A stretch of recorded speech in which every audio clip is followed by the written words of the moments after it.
अरे मम्मी क्या बताऊं, मैंने सोचा था कि अगर सास ससुर से अलग रहूंगी तो 4 पैसे बचेंगे, पर ऐसा कुछ होता दिख तो नहीं रहा। पुष्पा अपनी माँ पूनम जी से फोन पर कहती है।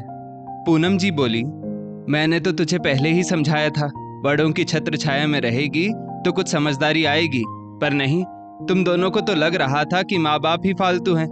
अरे जिसने पूरी जिंदगी सब कुछ समझदारी से चलाया, आज वो क्या तुम्हारे खर्च का कारण बनेंगे? तू तो नासमझ थी ही, पर दामाद जी, मुझे उनसे ऐसी उम्मीद नहीं थी। पुष्पा बोली, मम्मी तुम मेरी तरफ हो या मेरे सास ससुर की तरफ?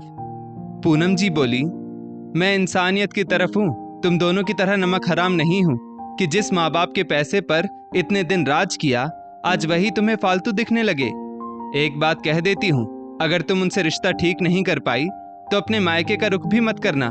अरे तेरी देखा देखी तो मेरी बहू भी बिगड़ जाएगी, ना बाबा ना।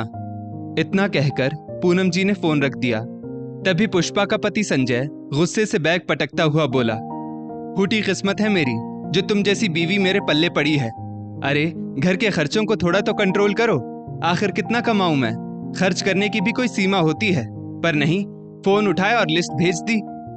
पुष्पा बोली, मुझे क्यों सुना रहे हो? एक तो ढेले भर की कमाई, उसमें भी बचत करनी है। आखिर इस महंगाई के दौर में मैं भी कहां तक बचत करूं? संजय बोला, फिर पहले कैसे बचत होती थी? अब तो जैसे पैसों को पर लग गए हैं, जो अब कुछ भी बचता ही नहीं है। ऐसा तो है नहीं कि कमाई कम हो गई है, कमाई तो मेरी उतनी ही है, फिर भी महीने के अंत में ये खर्चों का बोझ दे देती हो। दोनों एक दूसरे को दोषी ठहरा रहे थे। दोनों के चिल्लाने की आवाजें नीचे बैठे संजय के माता पिता मनोहर बाबू और निर्मला जी के कानों तक जा रही थी।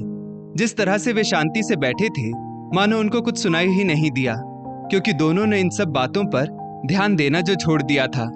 निर्मला जी मनोहर बाबू से बोली, सुनो जी, अभी जाऊं या छोड़ दूं? मनोहर बाबू बोले, क्यों डरती हो क्या? जाओ और जाकर देकर आओ तुम्हारे सपूत को ये पर्चा। खर्चा वो करे और भुगतान हम करें, अब ये सब नहीं चलेगा। निर्मला जी ठहरी मां तो बोली, सुना नहीं आपने, उसके पास पैसे नहीं। मनोहर बाबू बोले, सुनो भाग्यवान, अगर तुम्हारी ममता फिर जाग रही है तो पुराने दिनों को याद कर लो। निर्मला जी को जैसे ही पुरानी बातें याद आई, उन्होंने चुपचाप वो बिल उठाया और सीढ़ियों से ऊपर जाने लगी। अचानक उन्हें 5 महीने पुरानी बातें याद आने लगी, जब उनका पूरा परिवार नीचे वाले फ्लोर पर रहता था और ऊपर किराएदार रहते थे। मनोहर बाबू की पेंशन आती थी, जिससे उनका गुजर बसर अच्छे से हो जाता था। उन्हें कभी अपने खर्चों के लिए संजय पर निर्भर नहीं होना पड़ता था। संजय तो महीने के बस 10-12 हजार रुपए देकर फ्री हो जाता, बाकी के सारे खर्चे मनोहर बाबू खुद ही उठाते थे। एक तरफ अपने पास होती बचत को देखकर संजय और पुष्पा को लगा कि हम सब खर्चा उठाने के बावजूद भी सेविंग कर सकते हैं। दूसरी तरफ मनोहर बाबू और निर्मला जी सबके सामने अपने बेटे बहू की तारीफ करते ही थकते नहीं थे कि बेटे बहू ने पूरा घर संभाल रखा है, हम तो बस अपने पोते के साथ मजे की जिंदगी जीते हैं। बस यही बात सुनकर और महीने की बचत देखकर दोनों का घमंड बढ़ने लगा और लगने लगा कि माता पिता को तो वही पाल रहे हैं। अब चलते फिरते उन लोगों ने माता पिता का अपमान करना शुरू कर दिया, यहाँ तक कि निर्मला जी के मंदिर आने जाने पर भी रोक टोक करना शुरू कर दिया। एक रोज मनोहर बाबू घर पर नहीं थे, निर्मला जी मंदिर जा रही थी कि तभी पुष्पा बोली, माँ जी, हर पूर्णिमा पर पंडित को भोजन कराना जरूरी है क्या? कितना फालतू खर्चा हो जाता है, आपको कुछ पता भी है? निर्मला जी बोली, बहू, मेरी ये मन्नत संजय के लिए मांगी गई है, वो जब से हुआ है तब से मैं पूर्णिमा के दिन पंडित को खाना खिला रही हूँ। तभी संजय बोला, अरे मम्मी, अब मेरा बहाना बनाकर फालतू के खर्चे मत बढ़ाओ।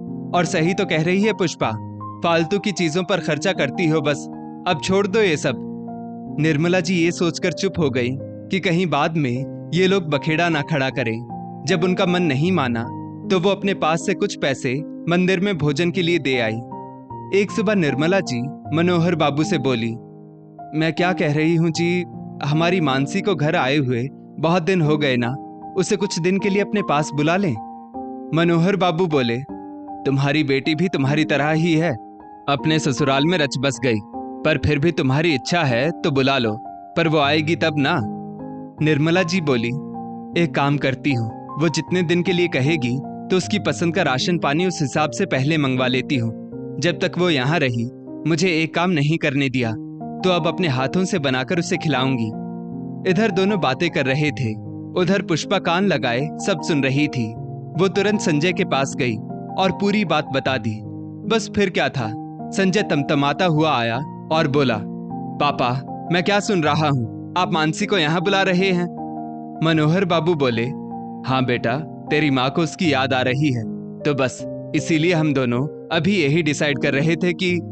उनकी बात अभी पूरी भी नहीं हुई थी कि संजय बीच में बोला, माँ को इतनी ही याद आ रही है तो माँ को वहां भेज दीजिए। आप लोग यहाँ बैठकर बस फालतू के प्लान बनाते रहते हैं, एक बार हमसे पूछ तो लेते। निर्मला जी बोली, संजय ये कैसे बात कर रहे हो तुम अपने पापा से, और तुझसे क्या पूछते? अपनी बेटी को बुलाने के लिए भी अब तुझसे इजाजत लेनी पड़ेगी क्या? पुष्पा बीच में ही बोली, हाँ लेनी पड़ेगी, खर्चा हम लोग करते हैं तो हमसे पूछना तो पड़ेगा ना, आपकी तरह यहाँ बैठकर मुफ्त का नहीं खाते। बहू की बात सुनकर मनोहर बाबू भड़क गए और बोले, एक मिनट, तुम्हें ये गलतफहमी कैसे हो गई कि तुम लोग हमारा खर्चा उठाते हो? हमने तुम्हारी थोड़ी तारीफ क्या करती, तुम हमें फालतू समझने लगे। और अगर इतनी ही गलतफहमी है तो शराफत से अलग हो जाओ, हम अपना खर्चा खुद उठा लेंगे, बड़े आए हमें सिखाने वाले। पुष्पा भी तमक कर बोली, हाँ तो कौन रहना चाहता है आपके साथ, हम तो खुशी खुशी अलग हो जाएंगे। क्यों जी, हमारे पास भी कोई फ्री का पैसा नहीं आता है, आपको मेहनत करनी पड़ती है उसके लिए, और कब तक हम आप लोगों का खर्चा उठाते रहेंगे? मनोहर बाबू के चेहरे पर हल्की सी मुस्कान थी। उन्होंने कहा, ठीक है बेटा, जैसी तुम्हारी मर्जी। मैं किराएदार से कह देता हूँ अगले महीने वो घर खाली कर देंगे, तो तुम लोग ऊपर शिफ्ट हो जाना। अगले महीने संजय और पुष्पा ऊपर वाले फ्लोर पर शिफ्ट हो गए और मनोहर बाबू निर्मला जी के साथ नीचे रहने लगे। शुरू शुरू में तो दोनों को बहुत अच्छा लगा, वो दोनों और उनका छोटा सा बेटा बस। लेकिन 4-5 महीने बीतते बीतते दोनों को आटे दाल का भाव पता चलने लगा। कभी सिलेंडर तो कभी बिजली का बिल, कभी सब्जियां तो कभी घर का राशन, और फिर छोटे बच्चे के साथ आए दिन के खर्चे। दिन में भी उन दोनों को तारे नजर आने लगे थे, तो आए दिन दोनों में चिक-चिक शुरू हो गई। खैर अभी दोनों मुंह फुलाकर बैठे ही थे, कितने में निर्मला जी ने दरवाजा खटखटाया। संजय ने दरवाजा खोला तो निर्मला जी को खड़ी देखकर वो कुछ बोलता उससे पहले ही निर्मला जी ने कहा, बेटा ये नई पानी की टंकी का बिल है, दुकान जाकर इसे समय पर जमा करवा देना, पिछली बार की तरह लेट मत करना। इतना कहकर वो वापस नीचे जाने लगी। संजय बोला, ये क्या मम्मी, 15,000 रुपए का बिल? निर्मला जी ने जवाब नहीं दिया और वो चुपचाप नीचे उतर आई। संजय और पुष्पा भी उनके पीछे पीछे नीचे आए और आते ही पुष्पा बोली, ये क्या है पापा जी, आपने ये बिल हमारे पास क्यों पहुंचा दिया?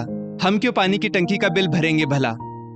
मनोहर बाबू बोले, आवाज नीचे करके बात करो बहू, अब पानी की टंकी तुम लोगों के लिए लगवाई गई है तो बिल तो तुम्हें ही भरना होगा ना। वो तो टंकी की दुकान का मालिक मेरा मित्र था, इसीलिए कम ही लगा। और हाँ, एक बात तो मैं बताना ही भूल गया कि मैंने बिजली का मीटर भी अलग अलग करवा दिया है। ऊपर के मालिक अलग है और हमारा अलग है, तो उसका बिल भी कुछ रोज में तुम्हारे पास आ जाएगा। संजय बोला, पर पापा पानी की टंकी अलग करने की क्या जरूरत थी? ये तो फालतू में हमारे सिर पर खर्चा डालने वाली बात हो गई ना। पुष्पा बोली, अरे मैं सब समझती हूँ, ये जानबूझकर हमें परेशान कर रहे हैं। निर्मला जी बोली, बहू होश में रहकर मेरे पति से बात करो, और जहां तक बात है तुम्हें परेशान करने की, तो हमारी वो आदत नहीं है। संजय बोला, पर माँ। निर्मला जी बोली, पर वर कुछ नहीं, सही क्या इन्होंने जो पानी की टंकी अलग कर दी। अरे तुम्हारी बीवी दिन भर वॉशिंग मशीन चलाती है और तो और नल खुला छोड़ देती है, पूरा पानी खत्म हो जाता है, फिर बार बार मोटर चलाने में क्या बिजली खर्च नहीं होती? इससे बेहतर है कि सारा हिसाब क्लियर रहे। निर्मला जी की बात सुनकर संजय ने पुष्पा की तरफ देखा तो पुष्पा की आवाज तक नहीं निकली। अब संजय से भी कुछ कहते नहीं बन रहा था, फिर भी उसने हिम्मत करके कहा, पापा हमें अपनी गलती का एहसास है, क्या हम लोग वापस पहले की तरह साथ नहीं रह सकते? मनोहर बाबू बोले, नहीं बेटा, मैं ये गलती अब नहीं करूंगा। जब तक जिंदा हूं स्वाभिमान से ही रहना चाहता हूं, तो मैं तुम दोनों को ये गलतफहमी पालने का मौका बिल्कुल नहीं दूंगा कि तुम लोग हमें पाल रहे हो और हम फालतू हैं। अब मुझे और कुछ नहीं कहना। अगर तुम दोनों की बातें हो गई हो तो तुम लोग जा सकते हो। हमें मंदिर जाकर अनाथ बच्चों को भोजन करवाना है, तो हमारे पास वक्त नहीं है। पुष्पा बोली, पर माँ जी, आप तो पंडितों को खाना खिलाती थी ना। निर्मला जी हंसकर बोली, हाँ, अब जिसके लिए मन्नत मांगी थी, जब वही खोटा निकला तो सोचा अनाथ बच्चों को ही खाना खिला दूं, शायद अगले जन्म में अच्छी औलाद मिले। निर्मला जी की बात सुनकर वो दोनों इतना सा मुंह लेकर चुपचाप सिर झुकाए वहां से निकल गए। वो दिन और आज का दिन मनोहर बाबू और निर्मला जी अब अपनी मर्जी से जीते थे और काफी सोच विचार करके नीचे का घर उन्होंने अपनी बेटी मानसी के नाम कर दिया, ताकि बेटे बहू को ये गलतफहमी ना हो कि सब कुछ उन्हीं का है। दोस्तों, इस स्टोरी को लेकर आपकी क्या राय है, नीचे कमेंट करके जरूर बताइएगा। और ऐसी ही और भी बेहतरीन वीडियोस के लिए हमारा पेज जरूर फॉलो करें। धन्यवाद।